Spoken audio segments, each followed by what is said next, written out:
नमस्कार।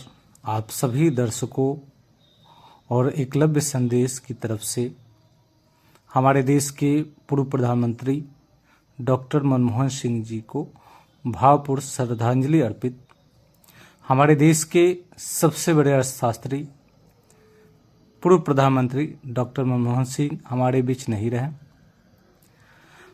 इन्होंने अपना जीवन देश के विकास, देश की संप्रभुता को समर्पित किया और जब यह प्रधानमंत्री थे तो इनका आखिरी संबोधन एक देश के नाम पे था।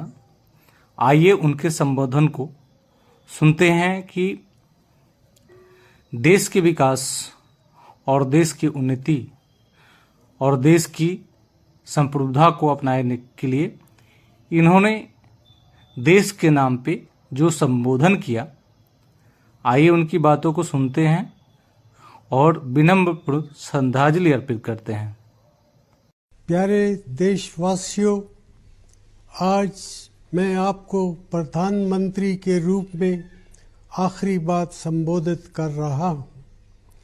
10 साल पहले इस जिम्मेदारी को संभालते वक्त मैंने अपनी पूरी मेहनत से काम करने और सच्चाई के रास्ते पर चलने का निश्चय किया था। मेरी ईश्वर से प्रार्थना थी कि मैं हमेशा सही काम करूं।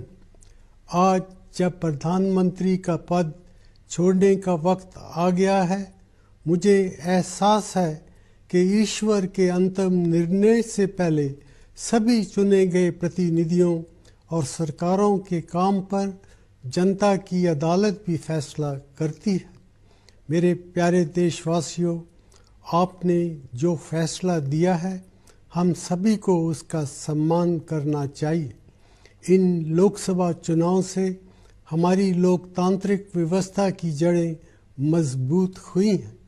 जैसा मैंने कई बार कहा है, मेरा सार्वजनिक जीवन एक खुली किताब है। मैंने हमेशा अपनी पूरी क्षमता से अपने महान राष्ट्र की सेवा करने की कोशिश की है। पिछले 10 सालों के दौरान हमने बहुत सी सफलताएं और उपलब्धियां हासिल की हैं, जिन पर हमें गर्व है। आज हमारा देश हर मायने में 10 साल पहले के भारत से कहीं ज़्यादा मजबूत है। देश की सफलताओं का श्रेय मैं आप सबको देता हूँ, लेकिन अभी भी हमारे देश में विकास की बहुत सी संभावनाएं हैं, जिनका फ़ायदा उठाने के लिए हमें एकजुट होकर कड़ी मेहनत करने की ज़रूरत है। प्रधानमंत्री का पद छोड़ने के बाद भी आपके प्यार और मोहब्बत की याद हमेशा मेरे जहन में ताज़ा रहेगी। मुझे जो कुछ भी मिला है इस देश से ही मिला है। एक ऐसा देश जिसने बंटवारे के कारण बेघर हुए एक बच्चे को इतने ऊंचे पद तक पहुंचा दिया। ये एक ऐसा कर्ज है जिसे मैं कभी अदा नहीं कर सकता। ये एक ऐसा सम्मान भी है जिस पर मुझे हमेशा गर्व रहेगा। मित्रों, मुझे भारत के भविष्य के बारे में पूरा इत्मीनान है। मुझे पक्का विश्वास है कि वो समय आ गया है जब भारत दुनिया की बदलती हुई अर्थव्यवस्थाओं में एक महत्वपूर्ण शक्ति के रूप में उभरेगा।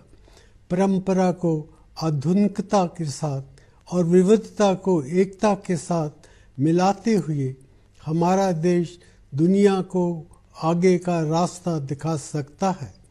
अपने महान देश की सेवा करने का मौका मिलना मेरा सौभाग्य रहा है। मैं इससे ज़्यादा कुछ और नहीं मांग सकता था। मेरी शुभकामना है कि आने वाली सरकार अपने कामकाज में हर तरह से सफल रहे। मैं अपने देश के लिए और भी बड़ी सफलताओं की कामना करता हूँ। धन्यवाद। जय हिंद।